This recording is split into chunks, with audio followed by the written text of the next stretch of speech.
Hello and welcome to another episode of the Roundtable. Today we've got a special opportunity because three of us in this call today are all prepping for the next meet, Queensland States. So I guess I wanted to take this opportunity to get them to reflect a little bit on the good, the bad, the ugly, and hopefully in that reflection we can find a bit of similarities, a bit of differences, and as well as this kind of give some insight into how you can kind of reflect on your meet performance, your meet prep, so that next time when you do go back into your next block, you've kind of got some insight or at least a method of kind of finding ways to improve.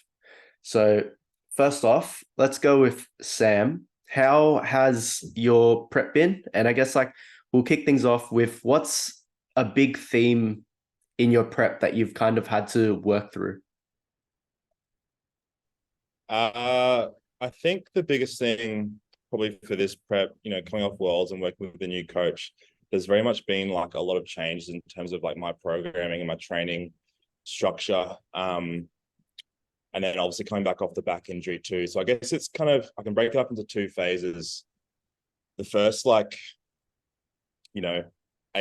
weeks was very much just like working through the back injury, getting back onto the bar, really trying to let myself be comfortable in the fact that, the loads I'm hitting being, quite light and capped and all the rest of it was okay, and being comfortable with that and like not stressing too much in terms of where I was at that given week, because I'd eventually get to the point where I'd be close to comp and feeling good again. So yeah, that was kind of the initial kind of prep in terms of, working through that back injury, working through some pretty low motivation coming off Worlds, just kind of finding my fire again in terms of training and competing.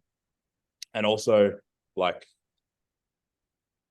training how I want to train and, finding the enjoyment, I guess, in training again in terms of, putting the headphones on, having a little dance around, listening to and dancing in the moonlight before I hit a top singlet 280. Like I'm just realizing that works for me and I don't need to like force anything else. That's not for me.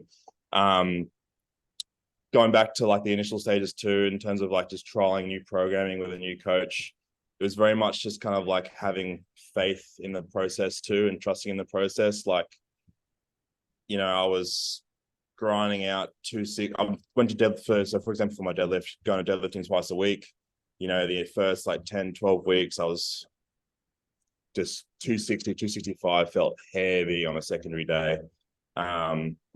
And then, I'd get to Saturday and it would feel a little bit better, but then I'd get to next Tuesday and it would like feel good, but then like the next Saturday would feel really heavy. So there was like a lot of inconsistencies with deadlifting, which I would typically, see as my most favorite lift and my strong point.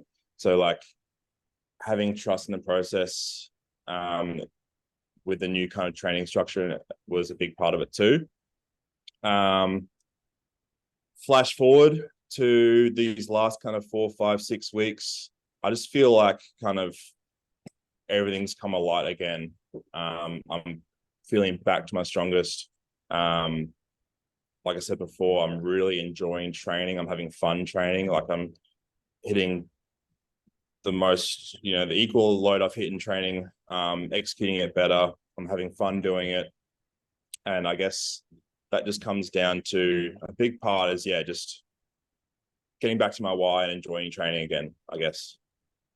Yeah, nice. So I guess for you, it's been mainly coming back off your injury, getting your feet again under you with a new coach and kind of like finding that process again. So I guess for you, it's like, um, it's almost like a new process for you. You're not really, I guess, stuck in a certain routine or something that you used to in the past. Yeah. I think the biggest thing, obviously, like with my weight management too, I knew that was like after Worlds, something that I really need to dial in and focus on. So like working with a new nutrition coach as well, like everything's kind of all changed. And with that, I've got a closer look at my nutrition. I've got a step count and I'm like being committed to that step count too. Like I was fucking walking in the room with an umbrella with lightning strikes last week, scared off my tit. I was going to get struck by lightning, but I was like, I've got to get this step count in, right? So I think I've found like a lot of routine in all these little things that I needed to improve. And I've made it a routine in my normal training week and outside of the gym to a point where that's also giving me a lot of confidence right now for this weekend. Like with my weight cut, for example, like this is like the most confident I've been of making weight, not so much because of the week I've got prescribed with my acute weight cut, but because of the last 12 weeks that I've been doing with, you know, tracking 7 days a week for the most part, missed a few Sundays, getting my step count in, looking at all these kind of smaller factors. Like I know the work's been done, so I don't need to stress at all. And I'm just chilling, I'm enjoying it. Yeah, like you bought into the structure and you kind of like just executed and did what you had to do pretty much all the way up to now. Yeah, pretty much. So I guess, you know, it comes down to that, just that classic, like having confidence in your preparation. Very much taking a lot of confidence in all the work I've been doing with my nutrition and sleep and recovery. And that's played a big factor for this prep. But then if we look at the training side of things, like, you know, in those first 8-10 weeks when I was coming off the back injury, having confidence that I could just kind of ride through that and eventually I'd get back to where I need to. And then, you know, having that support team around you of people who also back you and tell you that you'll get back there too as well. Yeah. I think for you, the adversity was pretty much like front loaded for you because you were coming off of, I guess, so much shit off of Worlds, right? So I guess the challenge was pretty much right at the forefront where, you know, everything's new to you. You kind of have to build up that new structure because motivation was so low coming out of it. So I guess post-reflection, it's like you've pretty much put yourself in the best position possible leading up into this prep. Yeah, pretty much. And that's definitely like reflected in my training like the last 2-3 weeks. Like I said before, it's just all of a sudden come alight without me even really trying. Purely just from those first kind of 10-12 weeks where I was grinding a little bit through it, and putting in the work with all those like factors. Yeah, it's just without even forcing it, you know, more loads coming on the bar, more speed. I'm like really peaking and running to this comp with a lot of momentum. Yeah, just without forcing it. Yeah, nice. We might hold on to that. If a similar theme pops up, we might bring it back. But we'll move on to Leanne now. You had a similar, I guess, like finishing point coming off of Junior Worlds. What's the main thing that's been occurring for you in terms of like themes after finishing Worlds coming back into Queensland States? Yeah, I guess like coming out of Worlds, my expectations were like pretty much everything was met with my expectations with Worlds performance. So it's like I felt extremely fulfilled in myself with that day itself. So it's like everything I did well and to the standard that I wanted to. So I guess coming back, it was like that was such a big goal for me. And then I guess I was like had like tunnel vision on that goal rather than you know, like yes, I have goals moving forward, but like at the time that was my primary focus. So coming back, it's kind of been really interesting. Like I've had days where I have really high motivation and drive, and then some days it's like I've literally got nothing because it's like I hit what I wanted to hit, and then now it's like I'm in that period where I've like transitioning to opens. I'm like transitioning I guess my longer term goals now, because really that was a long-term goal for me like when I first started powerlifting. So I hit that, so it's now like in that transition phase. So yeah, doing that and then having to come back and then literally compete almost straight away. It's like I'm not in competition mode, and I guess like if you look at other sports, like having an off season is so important. So I guess yeah, having to kind of I'm in like two minds because I don't want to go into this competition and like just half-ass it, but I have to kind of meet myself where I'm at. So setting myself expectations that align with where I'm at. So knowing that, you know, like leading into Worlds, I was doing like ticking literally all the boxes, doing everything I possibly could to be the best I could on that day. And like knowing like, what are we, 2 days out, 3 days out now, it's like, I know that I'm in a very different position to where I was going into Worlds, but my expectations are different. So I actually feel it's taken a little bit to kind of, I guess, be okay with where I'm at right now, because like I want to do as best as I can, but knowing that it's not necessarily super productive to push like I did into Worlds, because, you know, injuries, burnout, all those kinds of things. So just meeting myself where I'm at the moment. Yeah. I think you could take, I guess, like two perspectives on it. Like, I guess for someone who's trying to, or like the beginner powerlifter who's trying to compete and I guess they disappoint themselves because they're not like ticking all those boxes, like you said.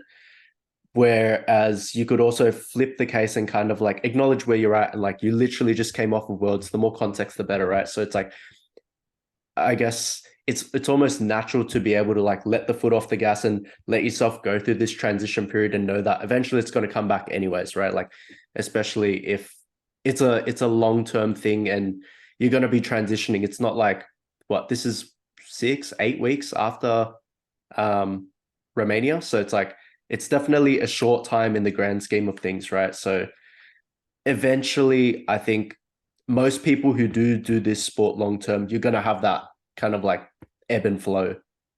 Exactly. I think as well, like it's okay to not be at your 100% strength year round. Like it's just not going to happen. That's where that off season is so important, because that's where you can build, and like your, I guess your top end strength isn't completely being expressed, but that's where you're getting stronger in a way. So that's kind of where I'm at. I've like kind of half peaked, so I'm sort of running my training block into competition. So I should still put up some numbers close to what I hit at Worlds, but yeah, just being able to kind of set the expectation to where you're at currently, I think is really important, especially for enjoyment in the sport. Yeah.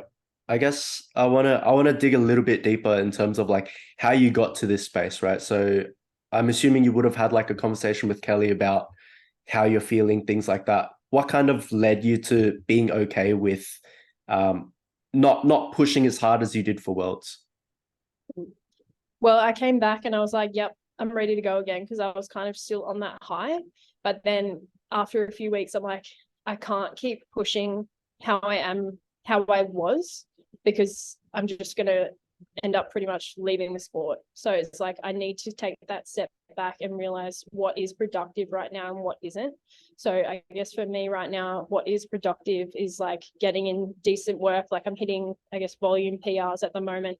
So still progressing in that sense, but yeah, not looking at it like looking at it as a stepping stone. So like qualify, and then, you know, looking at the bigger picture nationals and further ahead there. Yeah, right. Because I think your specific headspace is a tough one to get to, I think. If you don't have the context around it and the support system to kind of be able to like be okay with not giving it 100% at this given meet, right? I guess being an athlete who wants to do well, like I know there is a lot out there now, and it's like actually being able to take a step back can be really difficult, but like at the end of the day, it is a long-term game, and like being able to do that, I guess, shows maturity in a way in the sport. Yeah, which is something that I'm like learning, especially within this prep. Yeah, it's easier said than done, right? Because like you could say it for like an athlete that you're, I guess, more unobjective about, but like now that you can like almost just feel it in your bones, like I need to push. It's hard letting off the gas. Yeah, for sure. And I guess like having the environment we have at Perf, like especially going into comp prep, has definitely helped, because like everyone else is like, they're killing their training, and like it's easy to kind of bring yourself up to where they're at as well, which is kind of been good. Yeah.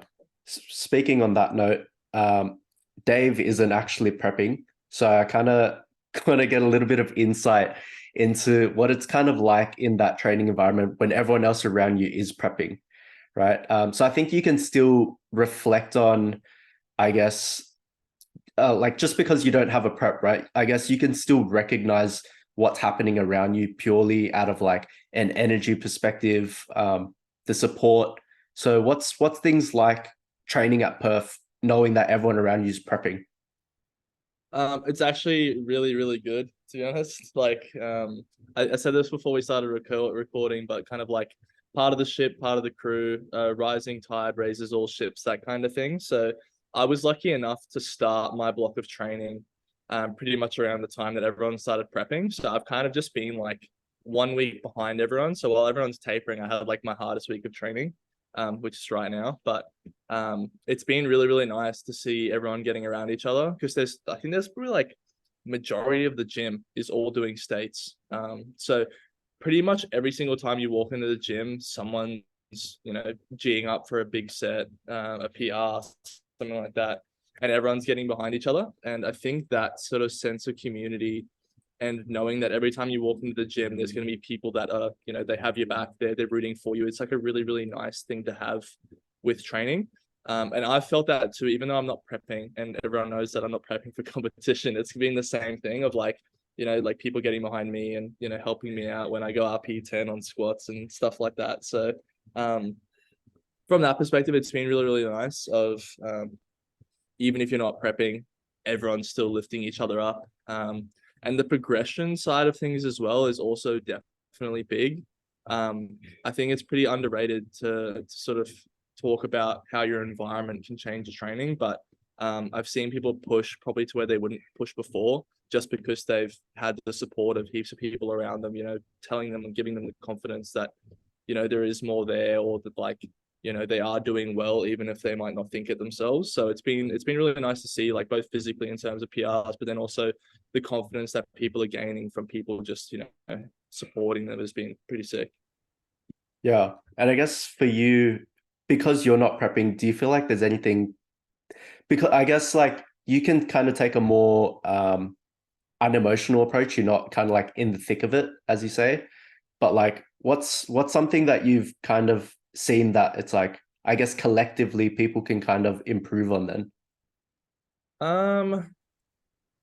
Probably from what I've seen is like people are starting to get more seasoned in the gym now. So because we've been around for a little while now, this isn't people's like second or third competition. Like they've been doing this for a little time now. So people have refined, I guess one layer, their like arousal strategy. So like Sam was talking about before, he doesn't need to get all like big and mean. He just listens to Dancing in the Moonlight and he's pretty good to go. Like people have sort of refined what it takes for them to hit a good top set and, things that they like. So I've seen people that like, used to yell and scream and, cause a scene. Rhyme. But they would change to being a little bit more mellow, maybe just, sticking to themselves, putting their headphones in, doing that sort of stuff. And then also just learning from past mistakes from previous preps, like, putting their foot down too early and jumping the gun with loads, overshooting, those sorts of things. So like, I think Shania, when we talk about her prep, will be very different because she's come into this prep a whole lot different than any other prep she's done in terms of like where she's finished and how her lifts have been moving in the lead up. So I think, yeah, the refining of arousal strategies, the refining of like the peaking process, numbers, load selections, all those sorts of things have changed. And then people just being less nervous because they've done more comps. So people just being like, I can relax and come into this comp knowing that it's just another comp and I've done this before and it's fine. And even if I may not be like completely, anxiety free, everyone around me is going to make me feel better because of that. And we're all in the same boat kind of thing because, everyone's prepping for the same comp. So that's sort of what I've seen from like I guess community's perspective of what's going on in the gym. Yeah, for sure. And I guess you segued it really well into Shania's prep. So floors onto you, Shania. What's been going on now that we know that things are a little bit different to you? I think my two biggest like themes for this prep have been, one, just learning to be a bit more calm the whole time, and actually two, just learning to be selfish. I think as an athlete, like, and if you're like top level or like that's your goal, there has to be a certain attribute to that. You have to be selfish. Like you have to be able to like ignore people in the gym to an extent. You have to be able to really like compartmentalize what you're doing in the day to be able to switch off from things that are either happening with clients or personal life to just put 100% into your training. And I think the big win for me was actually Newcastle Barbell Comp, when everyone was actually overseas everyone was prepping for Malta, sorry. But the Newcastle Barbell Comp for me was a really big reality check on doing things for myself and not doing it for anybody else. It's the one comp that I've walked into and away from of like hitting the numbers that I knew I had. And I wasn't hitting them for anybody else. And I sort of just carried that momentum out of that comp. having, you know, a lot of the team from Perth out of Perth when everyone traveled overseas to Malta, I was able to carry very much that momentum into my training of this is for me and nobody else. And I've kind of sort of just held that all the way through, if I'm honest with you.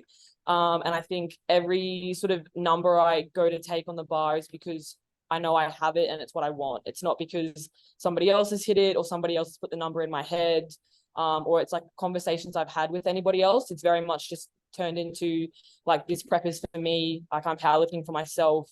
I'm not necessarily powerlifting for anybody else, which I think, again, as a coach, can be quite hard because we can put a lot of pressure on ourselves to perform for our clients.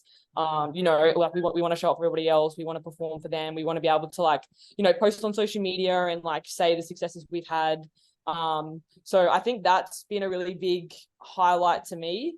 I'm also similar to Sam, where I actually changed coaches as well about 8-10 weeks out from Queensland State. So working with the new coach has been really refreshing. And it's definitely changed my outlook on like preps and peaking, and just like the expectations that I had on myself were a little bit too high or just like not called for. Because as David said, like, this prep I've had is hands down the best prep I've ever had.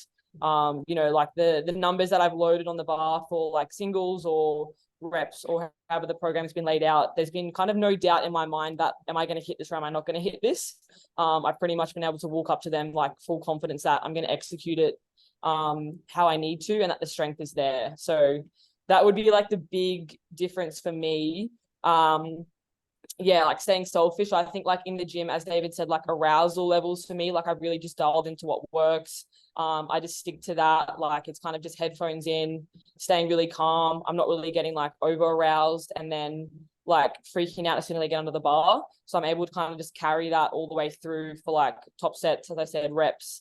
And I think the biggest win for me has been my bench as well this prep, because bench is not my like best lift at all. And usually towards the end of the prep, I'm kind of trying to force load onto the bar and, you know, just like not execute to comp standard. Whereas this prep, I've been able to essentially load more weight on the bar all the way through and just be really smart with my expectations on it as well. Yeah, right. So I guess like, yeah, you're picking up a lot of things as well, but you're also carrying through what you found has worked in the past. So I guess it's like coming from two worlds where you're, I guess, essentially trying to work with a new coach and you're picking up like their tendencies, how they kind of want to operate. But you also, I guess, have found your why again from Newcastle Barbell. I think it's very interesting because like I find personally that you can in powerlifting, you can kind of flip between like going super selfish and then being selfless, right? It's constantly that flip, especially, and you'll see it like you said in your training, like, why am I doing it? I'm doing it for myself versus I'm doing it for my clients to be a good example. You can see it when you're competing on the platform versus like coaching, handling. Those have to be very extreme dichotomies. So it's like, I guess it's good that you're able to, I guess, stick your stake into the ground and say like, hey, this is how I'm like executing this prep. I'm going to be selfish about it.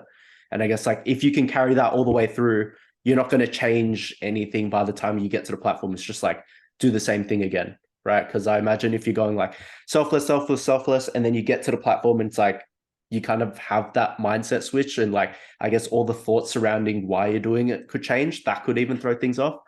But yeah, it's a bit more of a mental thing. But that, I imagine that's what could happen. Yeah, definitely. I mean, like the biggest difference for Newcastle Barbell was like the fact that I had nobody else competing alongside me. So like I had no clients competing alongside me. You know, there was like the only other person was like Tom Chaplin, and like he's not somebody that like I said like I needed to worry about. So I think it was the first comp I'd ever had in like the time of myself, because when I started competing in powerlifting, it was also when I started as a coach. So I've never really had a competition where I haven't necessarily had to worry about anybody else at the same time until Newcastle Barbell. So I think when I performed at a Newcastle Barbell, it was like I'm the only person I have to worry about like right now. Like that's it. Like this is like my time. It's like my day. You know, I wasn't worrying about clients making weight, like had no clients making weight from a nutrition standpoint either. So it was the comp I needed to realize what I was actually capable of, I guess, as well. And then that meant like now that I've had the ability to carry that momentum off that prep and into this competition where, yes, I will have clients competing, but I know how to be selfish now. So I know how to like, communicate to clients, okay, this is your plan, this is what you're doing, this is who's handling you. This day's also for me, and this is how it's going to be separate. Like I'm going to be able to go on to Queensland States and just like hold myself to that sort of boundary and standard as a coach, and then be able to perform as an athlete, and then I'll be able to continue forward from there, basically. Yeah, it's different, right? Because I think I see a similar boat where it's like if you don't establish that boundary, it's easy for you to kind of like fall back and end up having it take you out of your zone, right? So I think that sounds like something that I guess you have to be really conscious of, or I think you're already thinking about it, of something to improve on, where it's like being able to establish that boundary so that in the future, when you do have these competitions where it's like clients and you can still perform and still expect your clients to do what they need to do as well. Yeah, and that's why it's been really good, like, with training and like the environment, as David was saying, like at Perf promotion. Like I think given now that I think we've all had a couple of competitions or even preps under everybody's wing, like everybody is just starting to realize how each individual athlete kind of works, so like you could like look over, and like I could look over at like Sam for an example, or like LJ for example, and you kind of already know or have a feeling of like how they're feeling and like what zone they're kind of getting into, right? So it's like less, I guess, of like getting interrupted in the training and more of like everybody just being ready to get around you. I even think for LJ, like I think 2 weeks ago on the Friday, like, or whatever day it was that you have like your reps on squat, I think she hit one set and she was like, oh, I need to go back down. And I was like, just fucking load it and go up. And so she loaded it. It ended up being a PR. She ended up hitting it and making it easier than like what the last set was. So it's like we've all kind of just been able to kind of like become a bit more in tune with each other, which I think has really helped everybody as a whole throughout this prep, rather than kind of like taking away from it, if that makes sense. Yeah, I think a common theme is like powerlifting still is an individual sport. And like Dave said, if you can refine your own processes of like, because everyone's trying to maximize the same thing, which is like their total, their arousal, I guess like being prepared and all those things, the method that you get there is going to be different, right? But once you can figure that out for yourself, then that community aspect can kind of build around it. But I guess to allude to what you were saying as well, like Shania, where it's like if you're solely just about community first, not that it's a bad thing, but I think it leaves some stone unturned as to like you figuring out what kind of switches can be flicked to get to where you want to go. Yeah, and I'm really big, like myself as an athlete, like again, like this prep and since Newcastle barbell, like I've definitely done a lot of refining for like my arousal levels, but I'm big on using the exact same music. Like somebody like Sam, like he sort of interchanges the music that he listens to. Like one week it'll be a song for a top set, the next week it'll be different. Whereas I use the exact same songs like every single time, every single top set. So, and that changes between squat, deadlift, and bench. So I think even just refining that and just continuing to listen to the same music, it just brings me back to that same sort of arousal level or memory that I either had from Newcastle barbell or like a really successful prep, and I just play the same song. Like my song for squat is like Collard Greens by Schoolboy Q, and everybody knows as soon as that goes on, it's like I'm basically squatting. Like I'm hitting a top single, I'm hitting a top set of reps on squat. So everyone kind of knows, and like I think that's also really helped me because it's just like it's the same feeling every time that song plays. It's the same feeling, it's the same sort of memory, and my body just goes on autopilot of what I need to do. Yeah, nice. I think that's a really good spot to get to, right? And like, hopefully everyone gets to that gold standard of like being able to have something on recall where it's like, all right, this is on, I'm doing it. Yeah. I guess then we'll start to wrap things up. But overall, I think if you are listening to this, I think the big similarities is everyone finds their wins across training, and then it kind of all just culminates if you keep staying on the path and not like flip-flopping between things, right? Like you kind of need to run out a certain kind of theme and get, I guess, like a certain chapter in your prep done. So for Sam, it's like figuring out like a new coaching process again, getting over the injury and like no longer having that kind of like being a burden. For Leanne, same kind of thing, and being okay with this chapter of like that transition period. And then for Shania, it's kind of like doubling down on what she's found in the past, right? So I think once you can kind of like have that win under your belt, and it's not so much like a win in the prep, like this, we haven't gone into the meet yet, but from hearing how all of their journeys have been, it's kind of like the wins have already been stacked. And now it's just like the performance itself is just a culmination of, every day working on those values, working on what this meet means to them, and then it's done. So yeah, thanks guys for listening, and we'll see you all in the next episode of the Roundtable.